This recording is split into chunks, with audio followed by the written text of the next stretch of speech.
ઉધના વિસ્તારમાં આવેલી દક્ષિણ ગુજરાત વીજ કંપનીની કચેરીમાં આગ લાગી ગઈ હતી। મધ્યરાત્રિના 3:30 વાગ્યે આગની ઘટના બની હતી।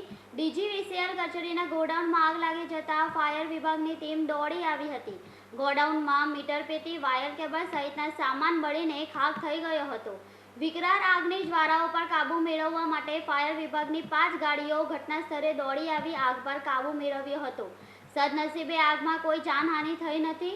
હાલ આગ લાગવાનું કારણ અકબંધ છે। હાલ સમગ્ર ઘટનાની કાર્યવાહી કરી વધુ તપાસ હાથ ધરી છે।